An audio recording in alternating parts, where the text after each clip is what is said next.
கர்த்தருடைய பரிசுத்த நாமத்துக்கு மகிமை உண்டாகட்டும். இந்த நாளுக்கான வசனம் ஆதியாகமம் 21 வசனம் 22. அக்காலத்தில் அபிமலேக்கும் அவன் சேனாதிபதியாகிய பீகோலும் ஆபிரகாமை நோக்கி, நீ செய்கிற காரியங்கள் எல்லாவற்றிலும் தேவன் உன்னுடனே இருக்கிறார். ஹல்லேலூயா. புறஜாதியாருக்கு கண்கள்ல ஆண்டவர் நம்மளோட இருக்கிறது தெரிவிக்கிறாரு. ஹல்லேலூயா. அவங்களுடைய மற்றவங்களுடைய கண்களில் நம்ம எப்படி தெரிகிறோம், அது ரொம்ப முக்கியம் இல்லையா? ஆண்டவருடைய புள்ளனா விசேஷித்த ஒரு ஞானம், விசேஷித்த ஆவி, விசேஷித்த காரியங்கள் ஆண்டவர் கொடுத்தது, ஈவா கொடுத்தது அவங்களோட வாழ்க்கையில பிரதிபலிக்கிறத பார்த்து ஜனங்கள் வந்து சொல்லணும், நீ செய்கிற எல்லாவற்றிலும் ஆண்டவர் உன்னோட இருக்கிறாருங்கிறத நாங்கள் அறிந்து கொண்டோம் சொல்லிட்டு. ஹல்லேலூயா. பாருங்க, மோசே வந்து 40 நாட்கள் ஆண்டவராகிய கர்த்தரிடத்துல அந்த கட்டளைகளை வாங்கும்படிக்கு போறாரு சீனாய் மலையில. அந்த மலையில ஏற்கனவே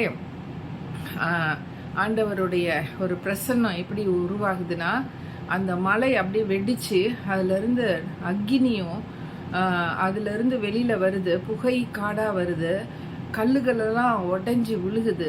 ஜனங்களெல்லாம், இஸ்ரேல் ஜனங்கள் பயந்து போயிருக்காங்க. ஆண்டவருடைய பிரசன்னம் அப்படி வெளிப்பாடாகுது. அவர் மகா பெரிய தெய்வம் இல்லையா? அவருடைய மேனிஃபெஸ்டேஷன் அப்படி இருக்கு. அதுக்குள்ள அந்த புகை மாதிரி இருக்கக்கூடிய மேகத்துக்குள்ள அப்படியே மோசே நடந்து போறாரு. 40 நாட்கள் ஆண்டவரோட இருக்கிறாரு. ஆண்டவர் தம்முடைய சொந்த விரலுனால அந்த 2 பெரிய கற்கள், பெரிய திக்கான 2 கற்கள்ல 10 கட்டளைகளை அவருடைய விரலால எழுதி, அக்கினியில எழுதி மோசே கிட்ட கொடுத்து அனுப்புறாரு. மோசே கீழே வரும் பொழுது அவரு பாக்குறாரு, அவருடைய முகம் வந்து பிரகாசமா இருக்குது. அவருக்கு தெரியாது அவர் முகம் எவ்வளவு பிரகாசமா இருக்குதுன்னு சொல்லி. ஆண்டவர் எப்போதுமே அந்த மாதிரி செய்வார் பாருங்களேன். மோசையோட பிரகாசம் மோசைக்கு தெரியல, ஆனா சுத்தி இருக்கவங்க எல்லாம் அவர் அப்படியே பாக்குறது. அவங்க எல்லாம் பாக்குறாங்க, மோசையோட முகம் வந்து பளிச்சுன்னு அப்படி பளபளன்னு இருக்கு பாருங்க. ஆண்டவரோட நேருக்கு நேர அவர் பேசியிருக்காரு, நேருக்கு நேர ஆண்டவரை பார்த்திருக்காரு. அப்படி ஒரு தேவ சாயலோட அவர் வர்றாரு. அவரை பார்த்து எல்லாரும் அப்படியே பிரமிச்சு போய் பார்க்குறாங்க. ஏன்னா அவர் முகம் அப்படி பளிச்சுன்னு மின்னிக்கிட்டு இருக்கு. ஆனா மோசைக்கு தெரியாது அவர் எவ்வளவு தூரம் அவர் முகம் அப்படி இருக்குன்னு. எல்லாரும் பார்க்கறத பார்த்து டக்குன்னு ஒரு முக்காடு போட்டுக்கு முகத்தை மறைச்சிக்கிட்டாரு. இது மாதிரி ஸ்தேவான் கூட ஆண்டவர் வலது பாரிசத்துல நான் பார்க்குறேன், இயேசு கிறிஸ்துவ ஆண்டவருடைய வலது பாரிசத்துல நான் பார்க்குறேன்னு சொல்லும்போது அவரோட முகம் அப்படியே பளிச்சுன்னு ஆகுது. அதை அந்த கும்பல்ல இருக்கக்கூடிய இஸ்ரவேல் ஜனங்கள் எல்லாருடைய கண்ணும் அந்த ஸ்தேவான் மேல இருக்கத பார்க்கலாம். பாருங்க, ஸ்தேவானோட முகம் வந்து ஒரு தேவதூதனோட முகம் மாதிரி மாறுது பாருங்க. ஹல்லேலூயா. இதே மாதிரி அந்த டிரான்ஸ்பிகரேஷன் மவுண்ட் இருக்கு இல்லையா, அங்க போய் ஆண்டவர் மறுரூபமாகி காண்பிக்கிறார். அப்ப அவரோட முகம் வந்து அப்படி பளிச்சுன்னு ஆகுது, அப்படி சூரியனை போல பிரகாசமானதுன்னு சொல்லி நம்ம பார்க்கிறோம். அது மாதிரி மற்றவங்க பார்க்கும்படிக்கு ஆண்டவர் சில காரியங்களை நமக்கு செய்கிறார், மனுஷர்களுக்கு செய்கிறார். ஒரு நாளைக்கு நான் வந்து ஒரு ஸ்டூடெண்ட் கிட்ட எங்கள் சேப்பலுக்குள்ள போய் நின்று அவள் ஜெபம் பண்ணிட்டு இருக்கா. நான் அவள் பக்கத்தில் போய் நிற்கிறேன், அவளை டிஸ்டர்ப் பண்ணக்கூடாதுன்னு சொல்லிட்டு அங்கே இருக்க ஒரு தூண் பக்கத்தில் நான் நிற்கிறேன். அவள் டக்குன்னு ஜெபத்தை முடிச்சுட்டு என்னை நோக்கி இப்படி பார்த்துட்டே இருக்கா. நான் என்னம்மா நீ இருக்கேன்னு சொல்லிட்டு தான் நான் உங்ககிட்ட பேசணும்னு வந்தேன் அப்படின்னு சொன்னேன்னு, மேம் மேம் அப்படின்னு சொல்லி 2-3 தடவை சொன்னா. சொல்லிட்டு, உங்களை வந்து மேமா எனக்கு தெரியல, நான் பார்க்கும்போது நீங்க ஒரு தூதன் மாதிரி தெரிஞ்சிங்க அப்படின்னு சொன்னா. எனக்கு ஆச்சரியமா இருந்துச்சு. நம்ம எங்க தூதன் ஆனோம், நம்ம வந்து மனுஷன் தானே அப்படின்னு சொல்லிட்டு இருக்கோம். ஆனா அவங்களுடைய கண்களுக்கு தெரியும். அது மாதிரிதான் இந்த 2 பேர் பாருங்க, அவங்க எப்படி சொல்றாங்க, ஆபிரகாமை பார்த்து சொல்றாங்க, நீ செய்கிற காரியங்கள் எல்லாவற்றிலும் தேவன் உன்னோட இருக்கிறார். என்ன காரியம் செஞ்சாலும் அதுல கர்த்தருடைய நாமம் விளங்கும்படிக்கு அவர் உன்னோட இருக்கிறார்.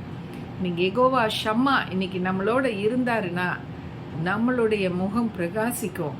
நம்ம செய்கிற எல்லாவற்றிலும் ஆண்டவர் நமக்கு உதவி செய்வார். அவர் நின்று நமக்கு காரியங்களை வாய்க்க செய்வார். ஹல்லேலூயா. இப்படி உள்ள ஒரு வாழ்க்கை தான் நமக்கு வேணும். மற்ற ஜனங்கள் நம்மளை குறித்து அவங்க தெரிந்து கொள்ளணும். நம்ம யாரோட பிள்ளைங்க? ராஜாதி ராஜாவுடைய பிள்ளைங்க, அவருடைய பரிசுத்த இரத்தத்தால் கழுவப்பட்ட பிள்ளைங்க. அப்போ நம்மளுடைய வாழ்க்கையில் அதை பிரதிபலிக்கும் பொழுது அதை பார்க்காம இருக்க முடியாது. ஜனங்கள் தெரிந்து கொள்வார்கள். இவர்கிட்ட ஒரு விசேஷித்த ஆவி இருக்குன்னு சொல்றார் பார்த்தீங்களா ராஜா. அந்த தானியேல் கிட்ட, அந்த 3 புருஷர்கள் கிட்ட என்ன அப்படி ஒரு விசேஷம் இருந்துச்சு? ஆண்டவர் அவருடைய ஆவியானவர் அங்கே தங்கி இருந்தார். அது நிமித்தம் ஜனங்களால் அவங்களோட செய்கைகள், அவங்களுடைய வார்த்தைகள், அவங்களுடைய செயல்கள் எல்லாத்துலேயும் ஆண்டவரை பிரதிபலிச்சனால அவங்க செஞ்சதெல்லாம் ஆண்டவர் அந்த இடத்துல இருந்து வாய்க்க செய்தாருங்கிறத அவங்க உணர்ந்தவர்களாக அதை ஒரு டெஸ்டிமோனியலாக சொல்கிறாங்க. ஹல்லேலூயா. ஒரு சாட்சியாக சொல்கிறாங்க. ஹல்லேலூயா. அப்படி தான் பார்த்தீங்கன்னா இந்த பேதுரு, யோவானு எல்லாம் அந்த அப்போஸ்தலர் நடபடிகளில் போட்டிருக்கும் பார்த்தீங்களா. அந்த ஒரு முடவன் உட்காந்துருப்பான் அந்த சர்ச்சுக்கு வாசலில். அவன் அப்படியே உற்று பார்ப்பான், இவங்க 2 பேர்கிட்ட காசு கிடைக்குமான்னு சொல்லிட்டு. அந்த பிச்சைக்காரன் நொண்டியாக இருப்பான், ஊனமுள்ளவனாக இருப்பான். அப்போ அவன் நோக்கி பார்க்கும்போது எங்ககிட்ட ஒன்றும் இல்லை, ஆனால் எங்ககிட்ட ஒருத்தர் இருக்கார் இயேசு, அவருடைய நாமத்தில் உனக்கு சுகம் கிடைக்கும் பாருன்னு சொல்லி தூக்கி விடுறாங்க. அவன் குதிச்சு எழும்பி, முடவனாக இருப்பான், அவனால் நடக்கவே முடியாது. யாரோ தூக்கி கொண்டாந்து ஒவ்வொரு நாளும் வச்சிருவாங்க அந்த சர்ச்சுக்கு முன்னாடி. அலங்கார வாசல்னு போட்டிருக்கோம். அப்போ எல்லாரும் ஆச்சரியப்படுறாங்க. எல்லாரும் அவனை நல்லா உத்து பார்க்குறாங்க. இவன் தானே இந்த சர்ச் வாசலில் உட்காந்துருப்பான். அவன் பாரு இப்போ நொண்டி அடிச்சுட்டு குதிச்சுட்டு, பாப்பா நொண்டி அடிச்சுட்டு குதிச்சுட்டு ஜாலியாக பாட்டு பாடி ஸ்தோத்திரம் பண்ணிட்டு சபைக்குள்ளே ஓடுறான், வெளியில் வர்றான். அவன் கால் சரியாயிடுச்சு பாரு. அப்போ யார் இவங்களுக்கு இந்த மாதிரி செஞ்சு விட்டதுன்னு சொன்னா, அந்த யோவான் அவங்க ஆண்டவருடைய டிசைபிள்ஸ் கிட்ட ஜனங்க ஓடுறாங்க பாருங்க, ஓடுறாங்க. அப்போ அவங்க 2 பேர் கேட்குறாங்க, எதுக்கு இப்படி ஓடி வரீங்க? எதுக்கு? நாங்கள் மனுஷங்க தான், நாங்கள் ஒன்றும் கடவுள் இல்லை. அவருடைய நாமம், இயேசுவோட நாமத்தை சொல்லி நாங்கள் உங்களுக்கு சுகம் அவர் தான் கொடுத்தாரு, நாங்கள் கிடையாது. அப்போ பாருங்க, அவங்க அப்படியே பிரமிச்சு போய் பார்க்குறாங்க. இவர்கள் என்ன முடவனாக இருந்த ஒருத்தனை நடக்க வச்சுட்டாங்க அப்படின்னு சொல்லி பிரமிச்சு பார்க்குறாங்க. இன்னைக்கு ஆண்டவர் நம்மளை பிரமிச்சு மக்கள் பார்க்கத்தக்கதா நமக்குள்ள இருக்கிற ஆவியானவர் செயல்படணும். அப்போ சில நடவடிக்கைகளில் சொல்லப்பட்ட அந்த miracles and science and wonders நம்மளுடைய வாழ்க்கையில் ஒவ்வொரு நாளும் நடக்கணும். அதுதான் என்னோட விருப்பம். எனக்கும் அப்படி நடக்கணும், எனக்கும் ரொம்ப ஆசை. ஜெபிச்ச உடனே அற்புதங்கள் நடக்குதா, அது எவ்வளோ பெரிய ஒரு ஆசீர்வாதம் பாருங்கள். அப்போ அந்த ஆசீர்வதிக்கப்பட்ட அந்த ஜனம் நம்மளை எப்படி நோக்கி பார்ப்பாங்கன்னா, இவங்க உண்மையிலே தேவனுடைய பிள்ளை, இவங்க நல்லா ஊழியம் பண்ணுறாங்க, இவங்க ஒரு ஜெபம் பண்ணாலும் அந்த ஜெபத்தில் வல்லமை இருக்குது, தேவனுடைய ஆவியானவர் அவங்களுக்குள்ள நிறைவாக இருக்காங்க அப்படிங்கிற எண்ணங்களை கர்த்தர் தான் உருவாக்குறார். நம்ம போய் ஒன்றும் சொல்லிட்டு இருக்க தேவையில்லை, நம்ம பேசவே வேணாம்.